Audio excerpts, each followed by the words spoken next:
Hello everyone, this is Sonia Byers, CEO of Women in Transport, and you're listening to the Women in Transport podcast. Here we uncover how the intersection of identities produces different experiences for different people.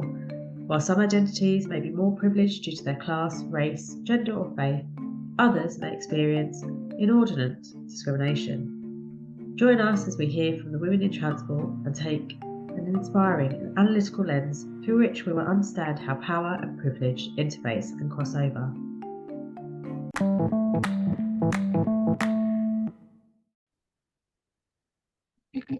Amazing.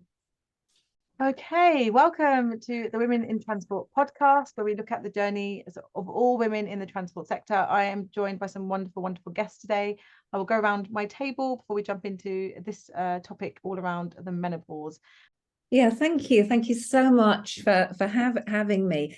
So I'm Carole Davis. I'm Emeritus Professor at Warsash Maritime School, Solent University, and I am importantly, Maritime UK Diversity Task Force Menopause Hub Lead. Yeah, I'm Lynsey Turner. I'm a transport planner and apprentice at AECOM, and I'm sort of fairly new to the menopause because it's, like I say, it's a chemically induced form of it. Amazing, thank you. Really looking forward to hearing more about that journey and how you've gotten onto that today. And Vikram, to you, please. Welcome. Thank you for having me. My name is Vikram Talaulikar. I do a menopause clinic at UCLH, and I do a bit of research into menopause that is through UCL. Thank you. Brilliant. Thank you so much. Three amazing guests. I know we're going to really kind of deep dive into this. So one of the questions that we always start the podcast off is really around representation. And that is the whole point of the intersectionality work that Women in Transport is doing, is really to represent all women in the transport sector. Can we speak? So Lynsey and Carole, please go into your journeys. And Vikram, obviously from that professional experience, and you've worked with loads of women who have been affected by this. But can we talk about the importance of representation specifically around the menopause and what that means for you? I can go first. So that's, isn't it? That is such a question. So I think there's some really fundamental points to make. We've heard Lynsey talk about endometriosis. We also know that 1 in 2 people will get cancer in their lifetime, either malignant or benign. Not all cancers are fatal, but everyone will go through the menopause, either who is female or who included within that is transgender or identifies as non-binary. And I think representation for me is that it's not all terrible. There are many women who will not experience any symptoms, and that needs to be recognized, so that balance. But there are many who find it devastating and distressing. And I know we're coming to that later. And I'm so pleased that Vikram is here with all his experience. And other things that I would say, really through the work of a great friend of mine, Karen Arthur, who has produced for the last couple of years a podcast called Menopause When Black, that often the branding, the merchandise, the stories feature women who are white predominantly, and we kind of have seen that. And I think the final couple of things that I would say is I believe menopause is having a Me Too moment. It's much more now. I hesitate to use the word mainstream, but I'm going to use it in this context. Celebrities such as Davina McCall, who has made 2 very compelling and inclusive documentaries about the menopause in the last couple of years. And I'll just really end by referencing an outcome of an employment tribunal last month. A 49-year-old accountant by the name of Karen Barrackson worked at Thistle Marine, servicing, this is in Peterhead, Scotland, servicing the gas and the oil and the fishing industry.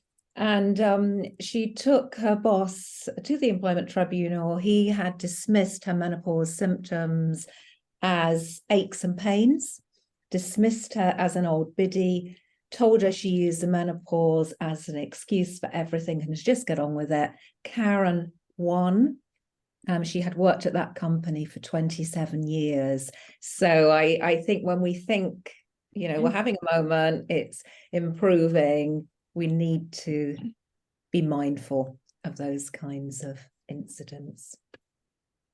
Yeah, absolutely. Thank you for highlighting that. And I think it's really, we're in a really powerful moment. I whenever I do public speaking or anything like that, I always talk about us being in this space of a new age of enlightenment, because there's so much information on a whole range of topics, but certainly on that female journey, there is so much that we know now. And I feel like a case like that you've just described, Carole, 10, 15, 20 years ago would have been absolutely unheard of, because we wouldn't have known in a wide range about the menopause. We wouldn't have known so much about the speaking up and the ability, and actually about employment law and where and when it's not appropriate to say certain things. So I feel like this sets a really good precedent about what's acceptable and what isn't in the workplace. But really importantly, and we'll come on to this later, I think, as well, still my own thunder, but around how employers need to support women throughout every single stage of their life journey. Lynsey, I know that you've got a slightly different experience with menopause. I'd love for you to kind of unfold that a little bit for us and what that means for you.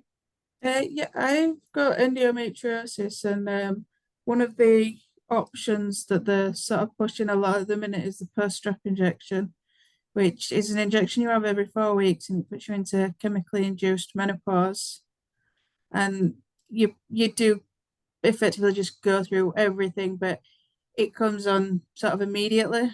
Yeah, so you do get the chance to prepare yourself, but I think with mine it was like I got told about it and then my injection were a week later, so I didn't get that much chance. But I mean, I think I've been fortunate where I've not had that much side effects, although I do have various other medical conditions, so I might not actually notice all of them. And we do have a good sort of like support team at the company I work for. We've got many menopause champions, and they've got sort of like questions for employees, questions for managers, how to approach things from both sides.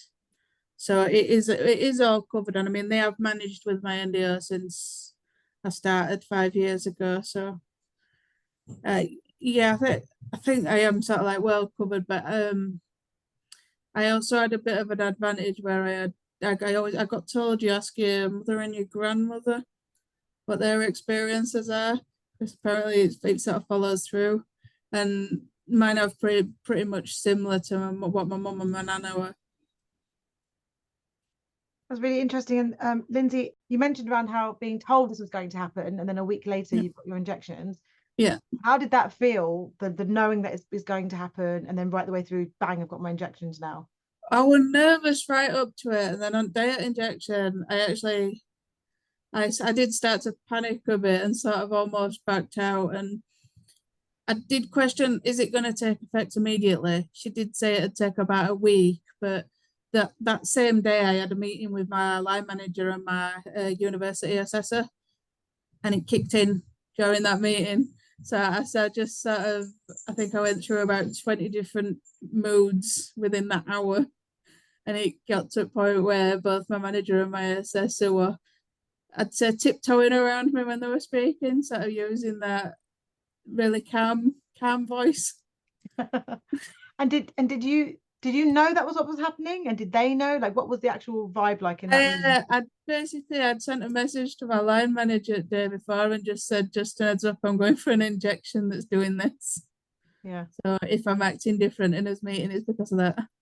Oh, but fair play to the openness. I think that's amazing. Vikram, I'd love to bring you in at this point. You've heard from Carole's perspective, from Lynsey's perspective, and obviously from your own professional wealth. Talk to us. So as you've heard from Carole and Lynsey, thank you for sharing your experience in this area. So no two individuals have a same journey for menopause. There's so much individual variation, diversity, and I think the best part of the revolution or the more attention menopause is receiving is that we're recognizing that there is so much variation.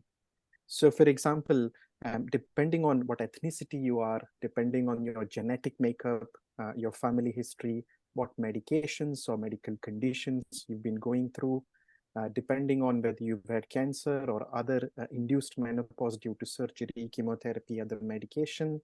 And all these factors will determine what your experience is. So one woman may have minimal or no symptoms. Another woman may have quite severe debilitating symptoms. Some may have it only for 2-3 years. Some may have it for 10-15 years or even longer. And so recognizing that no two people will be same, trying to be all inclusive, trying to give people time to come forward if they wish to, and then discuss these symptoms. What are the options, what they can do to help themselves, signposting them. I think that is the best part of where we are right now. There's a lot of work to do, but this is good. Yeah, there's so much that you've covered there. I've just written some notes. I'd love to kind of deep dive a bit more around, you mentioned ethnicity, and also I'd like to talk about age, because one of the things that I've been seeing that is in having this conversation, you're learning that menopause isn't just for a particular age of people or particular group demographic of people. It's just that widespread of, Carole, you mentioned it, around like every race people will have menopause, but when you see the media, it is just white women, and it is white women of a certain age. Just talk to me more about what you see in your professional realm, and obviously Carole and Lynsey, please come in as well, but that ethnicity and that age piece, I'd really like to pick on that a little bit. So age-wise, most of the research so far centers around Caucasian, European, North American women. We haven't done enough research in, say, Black women, Afro-Caribbean women, Southeast Asian women. There is research happening now, but there is a way to go. Based on the research we have, most women in the Western world will experience menopause around 50-51. That's the average age. And the normal range would be considered as anywhere between 45 to 55. If someone has menopause before that, 10% of women will have it between 41 to 45, which we describe as early menopause. 1 in 100 may have it below 40, and that's premature menopause or premature ovarian insufficiency. And the important bit here is that, again, it depends on ethnicity. So if you're, say, Southeast Asian woman, you might have it 5 years earlier, the average age in India being about 46 as compared to 51 in the Caucasian population. So that's a massive difference. Afro-Caribbean women will have menopause average age about 1 to 2 years earlier than the Caucasian. Similarly, in Asian women, you'll find that they have a slightly earlier menopause. Also depends on socioeconomic environment and nutrition. We often find rates of early menopause or premature menopause tend to be higher, say in Southeast Asian women or African women. Now, whether this is only genes, whether this is the environment, the medical condition, the nutrition, we haven't done good enough research to pinpoint what factors really cause it altogether. But there are these major variations. Symptom-wise, again, there are variation. You find that hot flushes, night sweats are much more severe in the Black Afro-Caribbean women. You find that the symptoms such as others, for example, whether it's joint pains, joint aches, are much more in Asian women. Other symptoms are more likely in Caucasian population. So such a wide variation there is. We are built differently. We have different receptor concentration. We respond differently to medicines, how we metabolize them, even hormones. Such a wide difference. And that's what is interesting and important to recognize while offering options or offering help to someone. Oh, wow. I've just learned so much there. That's just blown my mind. So, that's just crazy. So there is no one size fits all, which we get with for most things. But you've also said that your ethnicity matters, your geographical location matters, your age matters. And I probably put some stuff in there around your economical background probably will matter as well, because the nutrients you might be getting in certain foods or vitamins, whatever it might be, your exercise level, I'm sure that probably matters. So there's so many nuances in there. So when we think about representation, there's almost no way to represent everybody, but you always have to try to represent a broad mixture of people, because how do you then support people in the workplace to thrive and actually get by? And, Lynsey, in your situation is medically induced, but actually you've shown real bravery by speaking about it. And what if you don't feel comfortable or confident or have the right processes in your workplace to say, hey, this is a thing? I've even mentioned around education, because what if you don't even know you're going through it and you've just got these symptoms? That's just blown my mind there. Carole and Lynsey, please come in. What do you think about all of this? Absolutely. And I think what it helps us do is not to generalize. which has has been the case for a while. And so as I said, I was talking before we press record that my first career was in nursing. I specialised in cancer and palliative care nursing. I was a Macmillan nurse, but one of the things that was absolutely entrenched in my approach was about individualised care. And I think what we can also do, because I'm doing a lot of work around kind leadership and also workplaces, and I just made a few notes. I think so what Vikram's enabled us to do is to, as we kind of move to talking about the workplace, because this is a Women in Transport podcast, is what makes for a satisfying, enabling workplace where people's needs, whether they're physical or mental, are recognized, as opposed to a toxic environment. And what do we do, and what do we need to do more of to create a more pleasant environment for those who are going through the menopause, whether it's a perimenopause, the menopause, or post menopause. And I'm really up for that. Lynsey, your thoughts? Yeah, I mean, I think first main thing that I noticed, obviously, when you were saying ages, and I'm just like, I'm only 35. Exactly. Yeah, and you never see it advertised for at young ages. It's always sort of older ones that you see it aimed at. Even like the over-the-counter things you can buy, it's marketed towards older women. Yeah, but even that race side of things, I know that all the information that I've been gathering on this topic has been like the Davina McCalls, and I think she's been a real trailblazer, because you do need someone who brings this stuff to the fore. I completely get that, but also it's not a cut and paste journey for everyone, and to all of your points around that individualized care and that not generalizing. Yes, you have to have someone to open up the conversation, but that can't be the only conversation. Vikram, I know that you are doing some research, if I remember correctly, into getting some of those other voices. We'd like to speak a little bit about what that looks like, and our listeners can hopefully support that as well. Yeah, so part of our effort, we're trying to get a team together where we could potentially look at three things. One is trying to first do a qualitative sort of research, trying to talk to large number of women from other ethnic backgrounds, other socioeconomic backgrounds, which are often not been in the mainstream research, and trying to do qualitative methodology interviews, getting feedback from them as to what they expect from the current healthcare. What are the barriers? A lot of women may not understand the language. Maybe the sensitivity of the doctors, how they talk to these women, may not be the appropriate one right now. Maybe there are better possibilities of providing information leaflets or media information that actually features some of the individuals from these backgrounds rather than the stereotype. And trying to get that message better. How can we actually involve them in participating? Because research participating from these neglected groups also is quite low. And that's traditionally based on low trust or the fear of having some harm from research, for example. So trying to get them to recognize we are there to actually encourage them to participate in these studies, and also helping them access the healthcare better rather than suffering on their own. Those are the two things from qualitative interview. The other part of research is, one is gathering observational data from, say, GP database, trying to look at what these women have gone through. Do they have the same characteristic perimenopause, menopause, and the symptoms like Caucasian women? Or are their symptoms slightly different? Do they respond to treatments the same way? A lot of non-Caucasian women don't like to take hormones. They are a bit non-HRT. So they like complementary alternative treatments, non-hormonal treatments. Can we focus better on them and how these work in this particular population? And the third is, of course, which is expensive, takes time to set up, is actual randomized study or prospective study, clinically trying to do some studies in these groups of women to see, do they have the same results as what we saw in the big studies, the WHI or the big ones in the white population.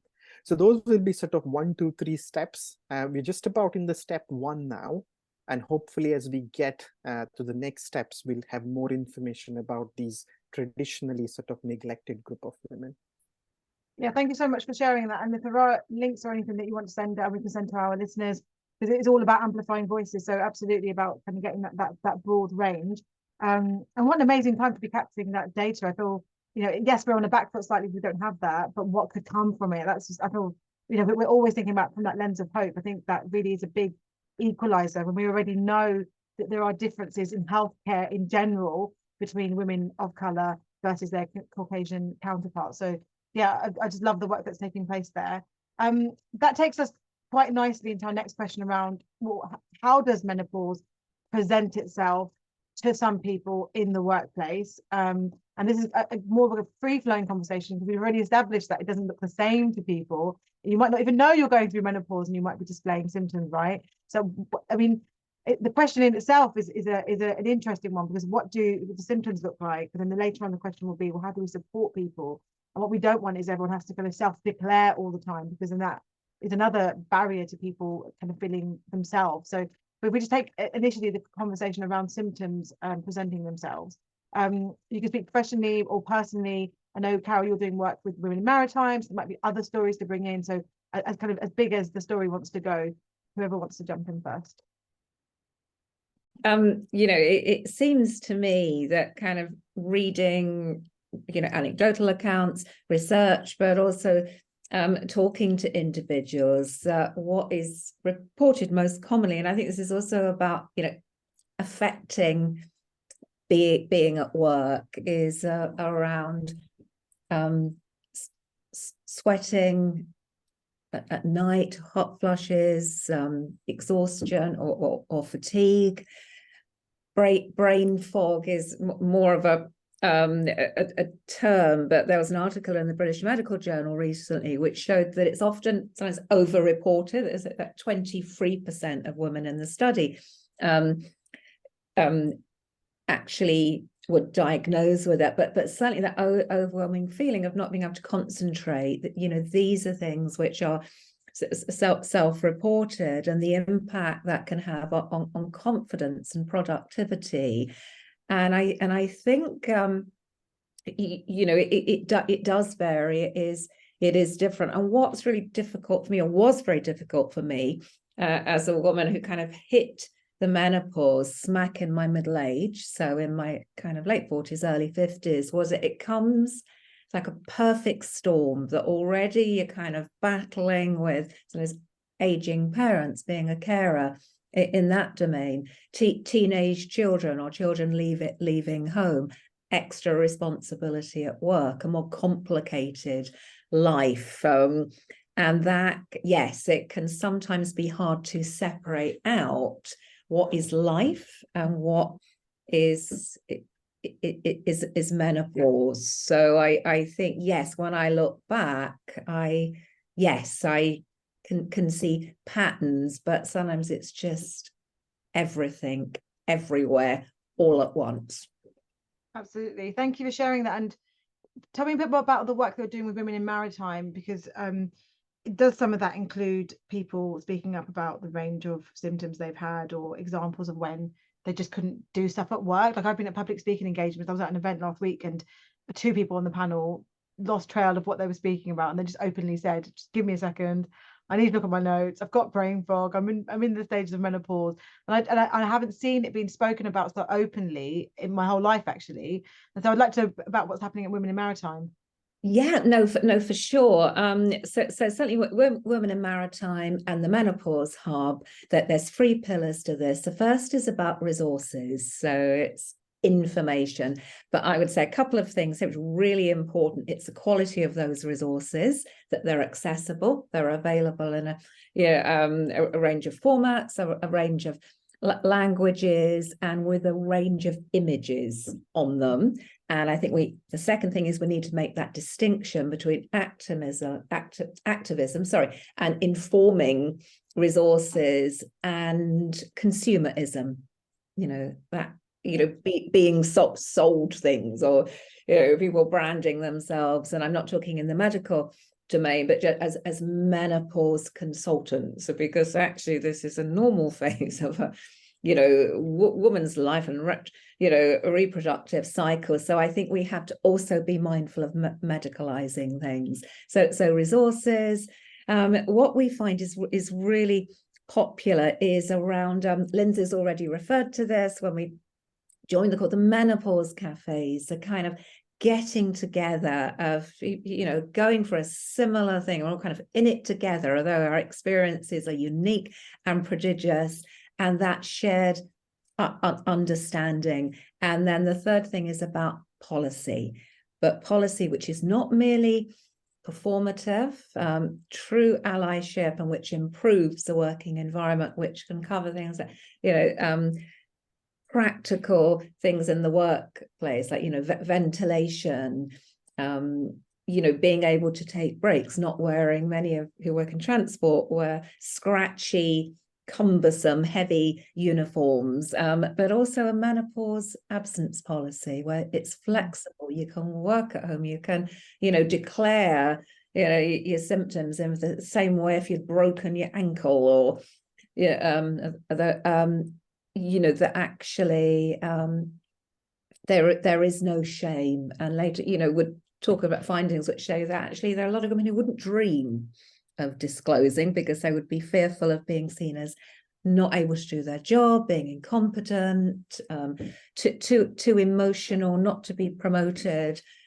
So I think it's also what we're trying to do with Maritime UK is create an environment where it's open and allyship is enacted, and we listen, and we're not like Thistle Marine. We take it seriously because we want to retain. One of the things that I'm really passionate about is we have probably the first time ever up to 5 generations working in workplaces now. And so to not support women through every stage of their life, we know it's the right thing to do, but actually you lose people in any organization. So it's the right thing to do to be a nice person, but it's also the right thing to do economically as well, because you're losing all that information. And in that case that you mentioned, 27 years at one organization, that's a long time to then feel that you have to leave, and obviously everything else that happens. So no, really interesting to hear what you're doing in Women in Maritime as well.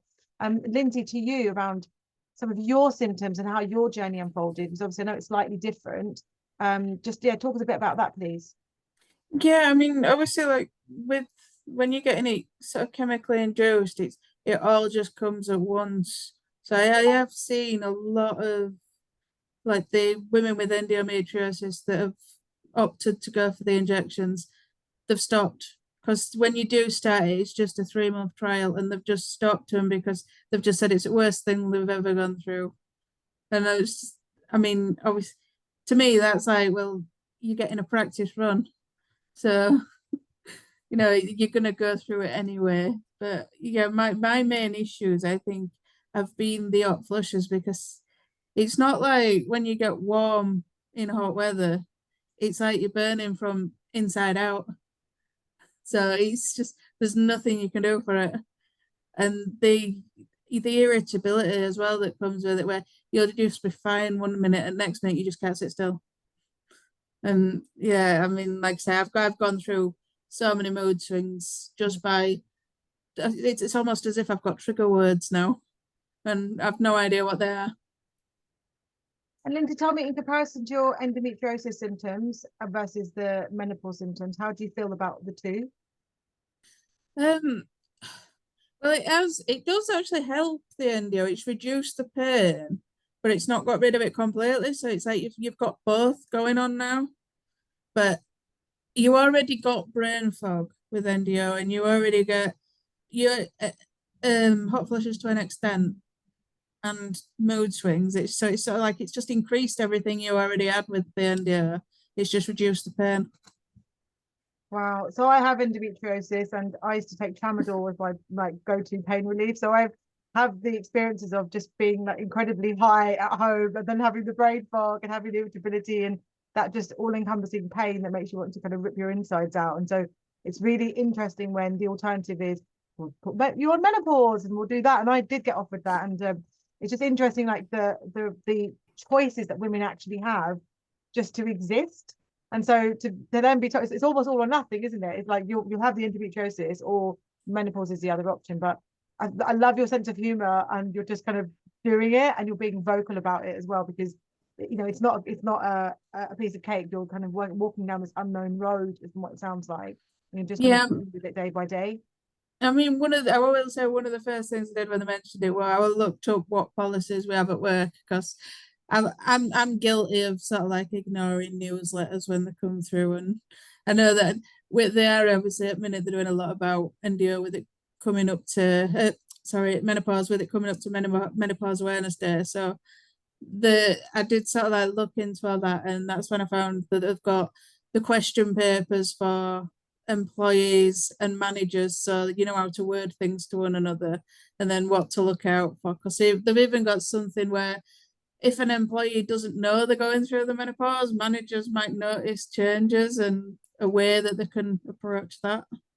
So they do have a lot in place. We've got flexible working anyway, because we have a freedom to grow policy. And I think one of the recommendations were if a woman's menopause gets to a certain extent, they could possibly put them on a flexible contract, so they don't necessarily have to stick to their hours as they do.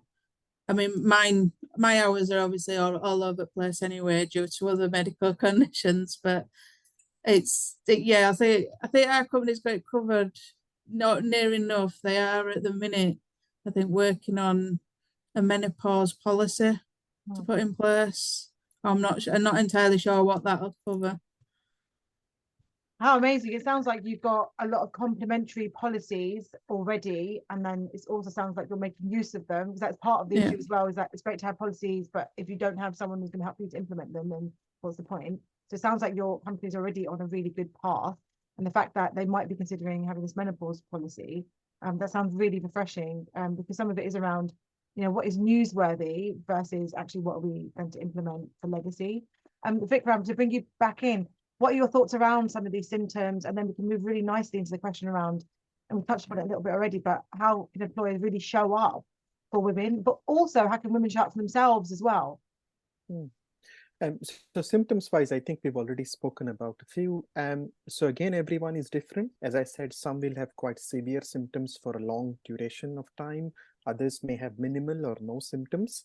And that has to be kind of kept in mind always, because sometimes women come to you in the clinic and say, I did say this to my line manager or my work colleague, but they did not take me seriously. And that irrespective of the gender, whether it's a male or a female line manager, they often find that they may not be taken seriously because the other person may have had an easier time during their menopause, or just that they're not aware about the menopausal changes that are happening. And the same thing sometimes is, as Carole said, some individuals may be very apprehensive. If I bring up the menopause, I will not be given the same opportunities, thinking that I will not now perform the same way as I've performed before. So there's that fear of disclosure. So there's no absolute right one way of exploring symptoms.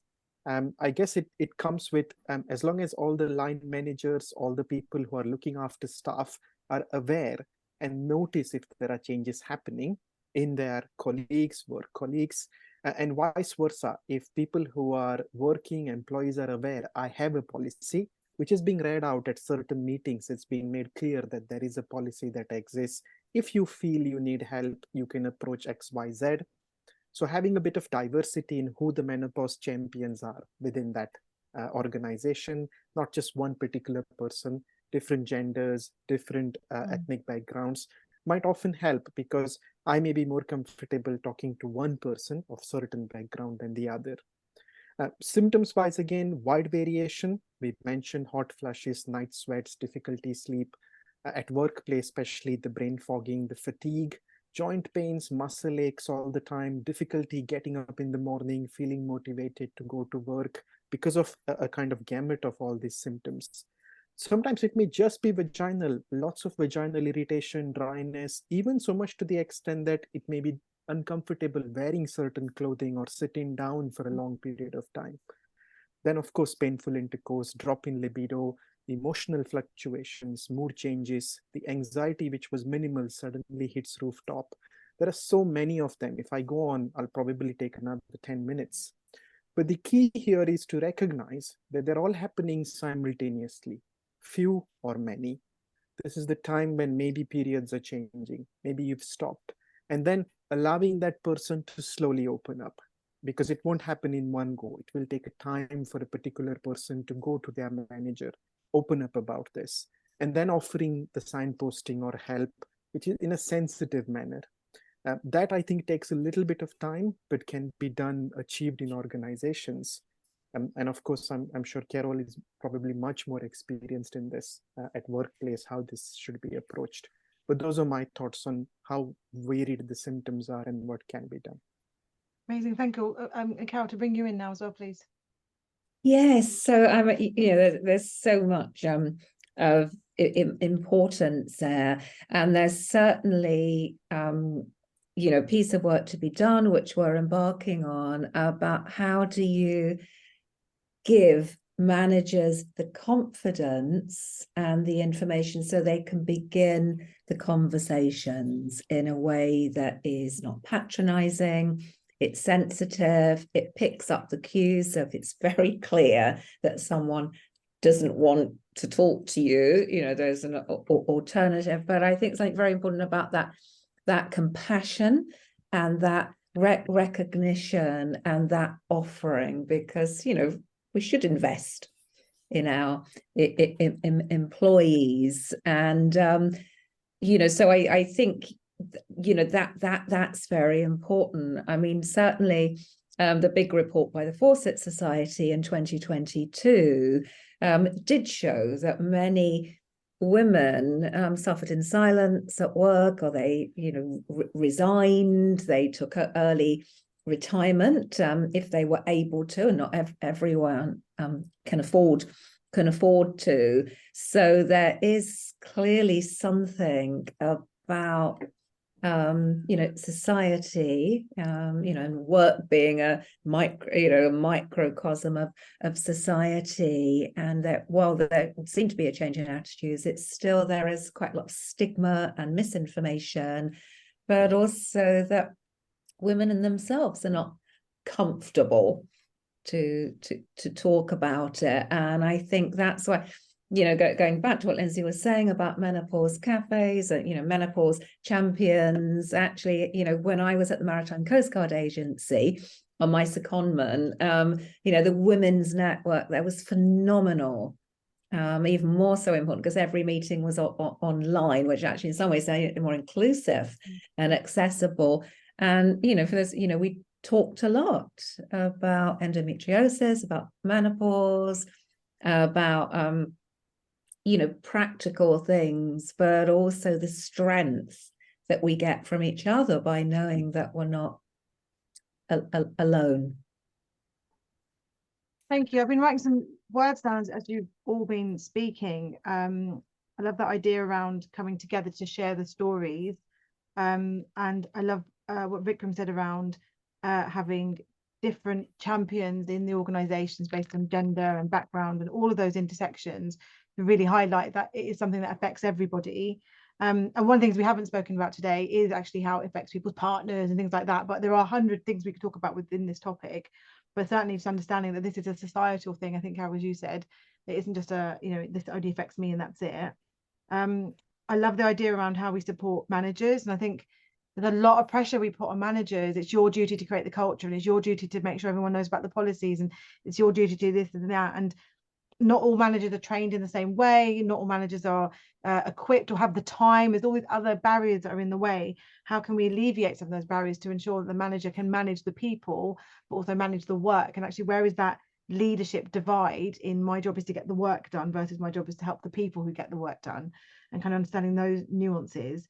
And I guess, Carole, that kind of goes back to what you said at the top around the kind leadership piece that you're doing. With, for me, I always say maybe love is the answer to all of these conversations that we're having. Maybe being nice to people is the answer. Maybe it is about being compassionate. But there's that sense of trust.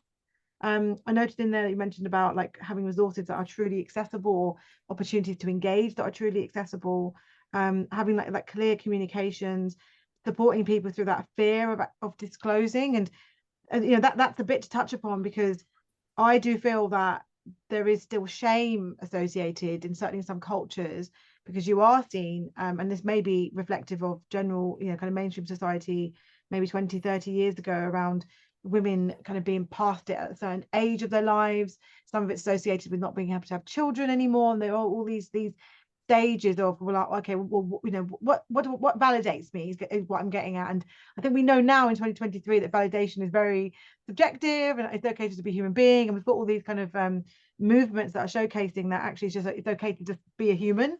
But I don't think everybody has that freedom of just being, and I think there is still that shame that's associated with it. And so I personally would love to see role models who come from different backgrounds and different shades and sizes and all the rest of it, say actually this is something that goes through. And it's great to have the stats, but I think you can't be what you can't see, and if we say that for every sector, actually menopause is absolutely true with that. And that's why, Lynsey, it's great to have you here, because you've got medically induced menopause, which is the story we don't necessarily hear that much about. And Carole, I know you've been doing a lot of work with industry as well as your own journey. And Vikram, I've followed your stuff online all the time. Like, you're doing great work to actually speak to people, to amplify those voices, but also to get the research out there as well. So there's a real mix around what we can do to support. So I've just tried to recap some of the stuff that we've discussed. I guess for the next few minutes, as we look to kind of bring this this conversation, which has gone by very quickly, to a close, let's spend the next 10 minutes or so just talking about what next. What can we do next to take this into an area of hope, or an area where, when you don't have to disclose that you're going through this, but it's just accepted that it happens to people of different ages and different life stages. What does good look like? What does success look like?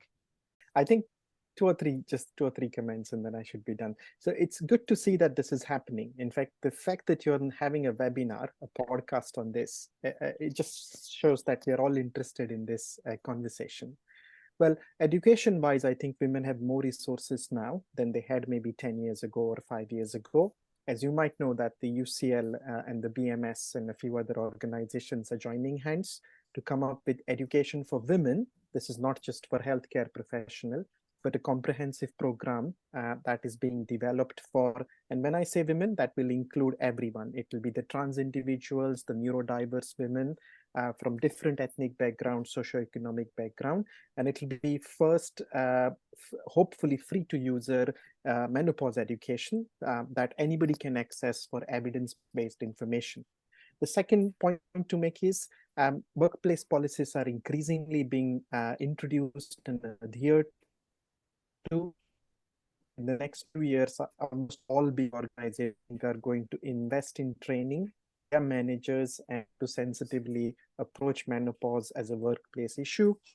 The only bit we have to be careful about is not going too beyond what is evidence-based. So that's one worry I always have, is as we start talking more about menopause, getting more women involved, individuals involved, signposting them, supporting them, what we have to be careful about is that the line between evidence-based and non-evidence-based information is very, very thin and often blurred.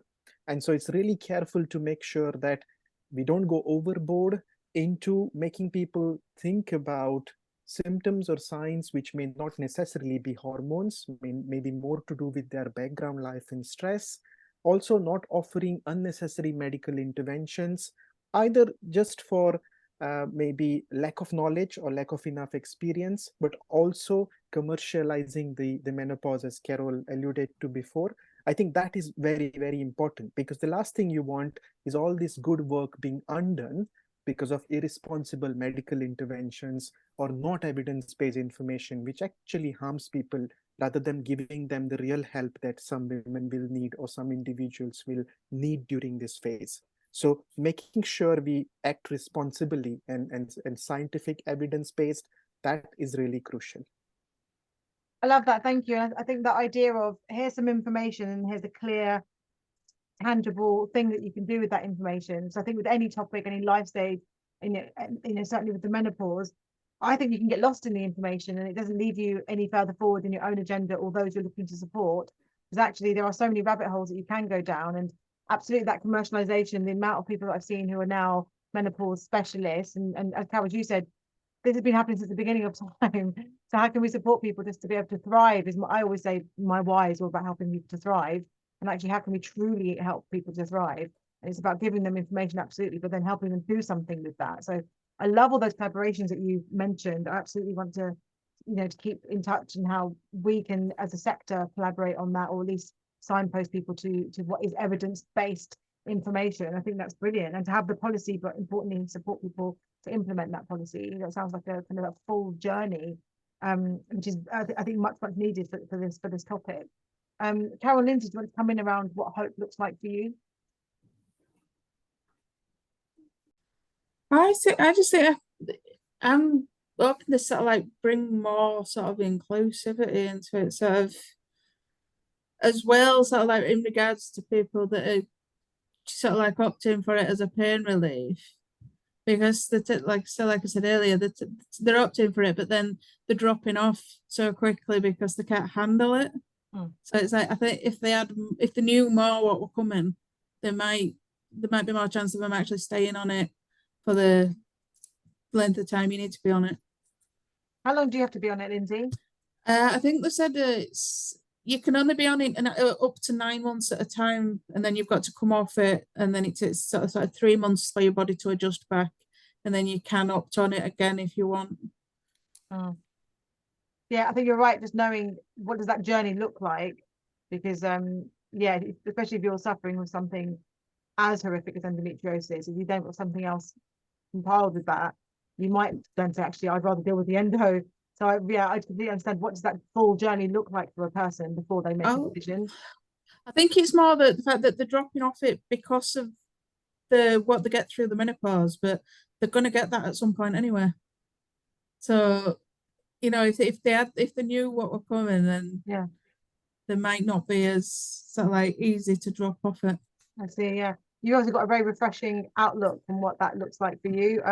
We probably need to give you more platforms to speak about it, actually, because I think the role models you have is what kind of influences you. So no, it's really, really brilliant point. And Carole, to you? Yes, so I come up with 3 things, because what you said, Shireen, was things that we can feel quite optimistic about. So something that I often say, which has been alluded to, it's not just those experiencing the menopause who are impacted, it's those friends, those families, those work colleagues, and we do this because of the long-term impact of doing this work. So for example, for my daughters who are in their late 20s, my daughter-in-law also of a similar age, but also my 3 granddaughters who are really little at the moment. They're 6-month-old twins and a 3-year-old, but who are of British Pakistani heritage. So what we were talking about, the ethnicity aspect is really important. So I think it's bringing, that it's everyone's business for this all to improve. Also the second thing is about the kind leadership work that I'm doing with the Maritime Professional Council. And kind leadership is not about letting things slip and not being, having standards. It's back to the compassion and seeing people as individuals and treating them with respect. And the third thing, which is something very dear to my heart, which is why we should be doing this and attending to this, is because older workers leave, because often the options are reduced, whether it's flexible part-time work. But if we let them go, particularly through menopause, we lose, all that experience and expertise, and we ignore that at our peril. So that would be from me, my 3 thing.